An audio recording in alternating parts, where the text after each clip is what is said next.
Hi, I'm Lou with another episode of My Car Story. And today we're at the Muscle Car and Corvette National, the greatest muscle car show on the planet. It's in Rosemont, Illinois. Come on out, it's in November. You'll have a great time. I'm here with a car that they made. I'm with Starc, first of all. Starc, what's your last name? Traxler. Starc Traxler. And Starc surprised me. And when you come to a car show and you get surprised, and you've seen as many cars as I have, Starc, do you have your little phone to show us how many of these cars were made? I do. Show me that. I'll feature that. Yeah, just alrighty.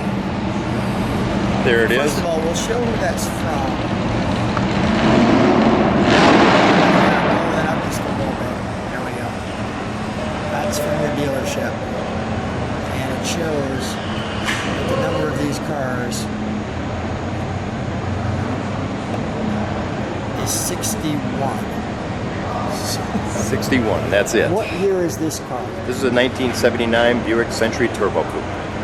There's 61 of these. How did you acquire? How long have you had this car? I bought this car in 2000 when I found this particular car on eBay. But what led up to that is there was a car that I was looking at buying in 1979 at our local Buick dealership. Yeah.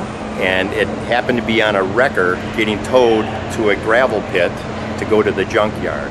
A Turbo Coupe? Yes, the car that was at the dealership. So I bought that car for $100, and that kind of started the whole thing and trying to find one that was nicer than that one that I brought Come home. on right alongside me. Already. It's one thing when you come to a car show, and I have forgotten this car, and not intentionally, because it's a nice little car.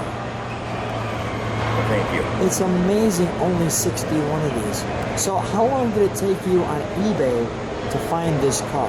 I don't know. It was just kind of one of those things where I happened to be going on. I got back from the Buick GS Nationals, and the car was there, and saw it, and I got the car.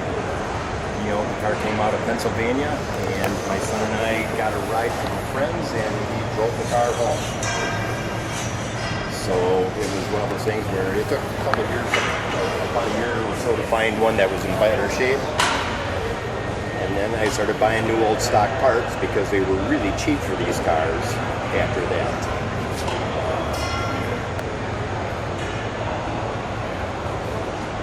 Those wheels were particular to a Buick Century Turbo Coupe. Those are actually 14 by 7-inch rims for the SE1 handling package.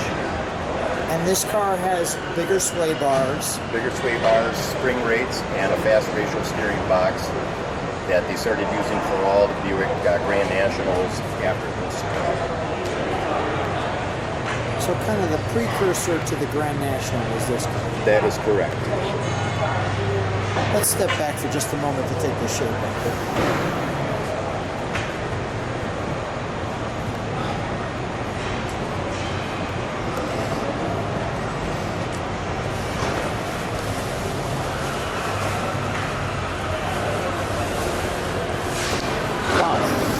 Okay.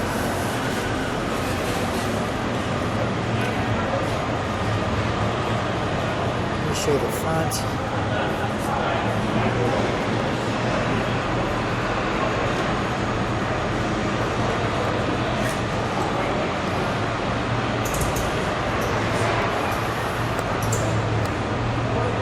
Starc, how many of these, let me feature you for a second. How many of these do you see when you go to another car show? I have never seen another one at a car show. I've seen a couple of pictures and videos of some that were in Michigan where there was 3 of them together. Has anybody videoed this car before? No. No. Okay, got it. Good. Okay. Wow. Okay, let's go to the trunk, shall we? Because I like to have sometimes trunk and treats, and why not have it in this car? You can see the speakers, and we'll go directly to the trunk. Now the trunk doesn't look like it's going to have a lot of room, but surprisingly it has a lot more room than you think. And for those of you thinking maybe this is some kind of build out, there's the 79 cars. Here's your Buick Century Turbo Coupe.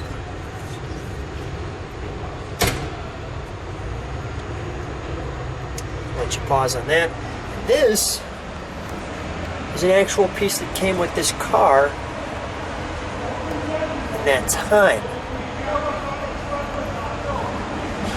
And here is the car in the brochure. Now I'm curious, Starc, what is the color of your car? Because I'm seeing a white one here and obviously a silver one. Well, this car is copper, is a copper canyon color. Copper Canyon.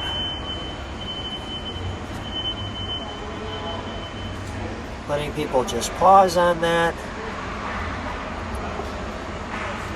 Copper Canyon. I see some little different cues. Your Century was down there. Yeah, that would be a prototype probably photo for the brochures. Here's what the wood grain one looked like, the limited sedan. Let me just show the front of this.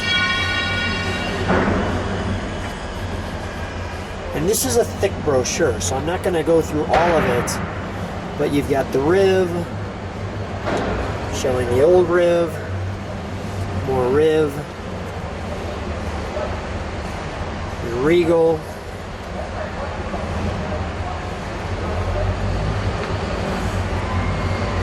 okay, so people get the hang of that.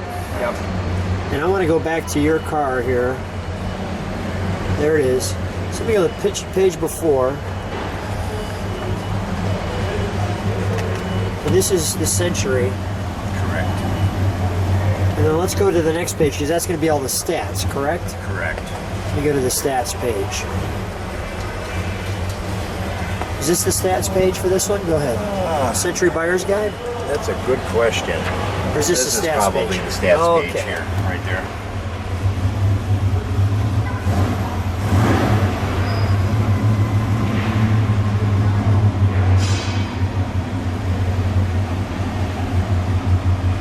Interesting cutaway photo.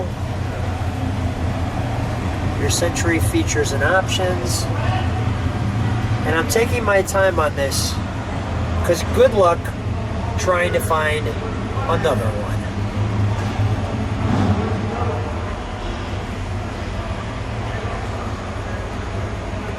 Let's take a look at the interior. Oh, let me show that. May I take a look at the interior? Sure. Thanks. Let me just show that piece too. Come on. Wide big door. We can shut that.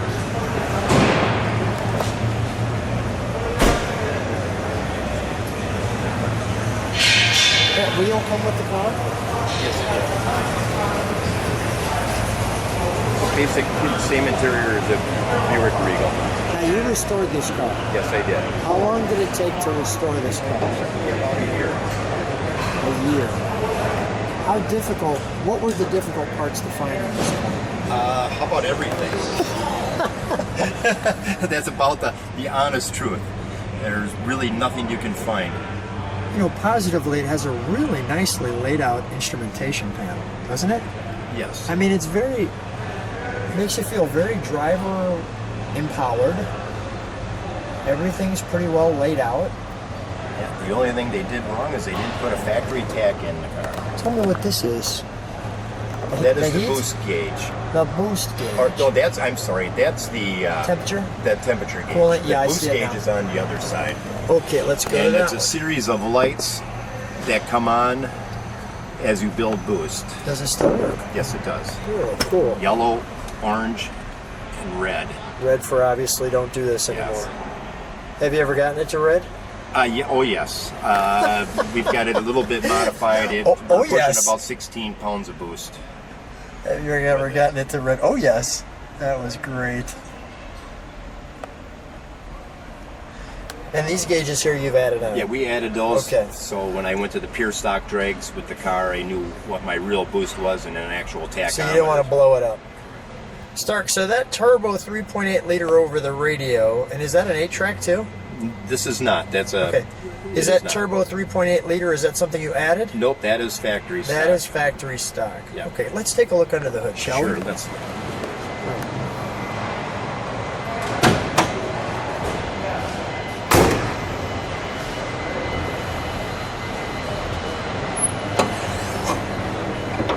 So we've got that clearly turbo package here.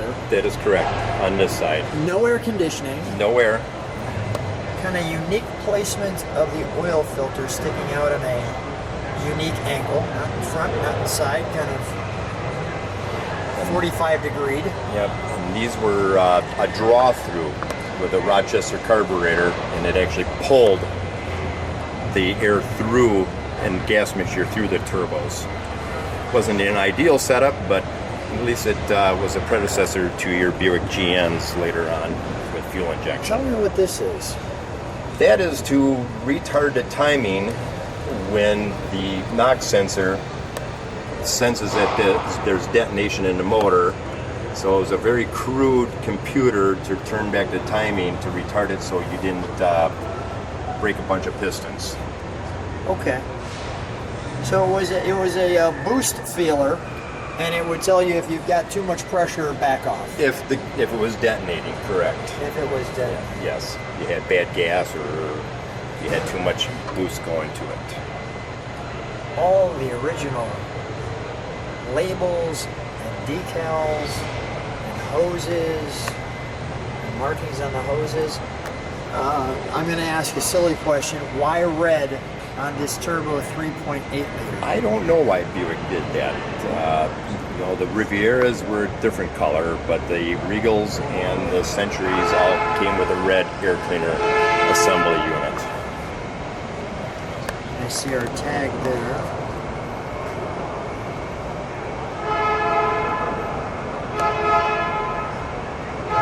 Let's fire it up, shall we? Sure.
A two-tone color on this too. I didn't notice that at first. Yeah, that's a stainless steel trim, and Buick put a black tape over top of that.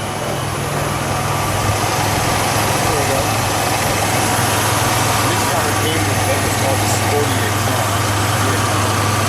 Some horsepower by splitting the exhaust after the catalytic converter and put two 1979 Park Avenue resonators on this car, where all the turbocharged Regals came with a transverse muffler. So they got the extra power out of it, and according to the engineer, they were able to pass this car for noise decibels through the EPA. Well, it's pretty quiet. It is now, but it does have a... Give it a little red. Let's hear it.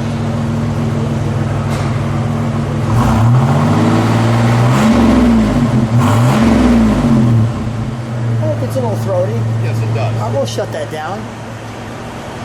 Yeah, it gets a little throaty. Yeah, so the Buick engineers weren't going to ask the EPA twice. So, because they said finding 10 horsepower with just exhaust Not too shabby. was very cheap to find. Starc, what a fun car, right? I mean, unique. What's the reaction when you have this on the road? A lot of the looks, and then it's kind of nice now because, back then I'm sure it was a very ugly car. I know the Cutlasses, they called the buttless Cutlass of the same body style. Yeah. But now everybody looks at the car, and whenever I go to a car show, it really actually draws quite a crowd. They appreciate it. Yes. Cars have a way of getting better looking with age. Yes. Starc, great time meeting you. a unique car. It'll be the only one on the channel, obviously. Thanks for being on my car stream. You're very welcome. Thanks very much.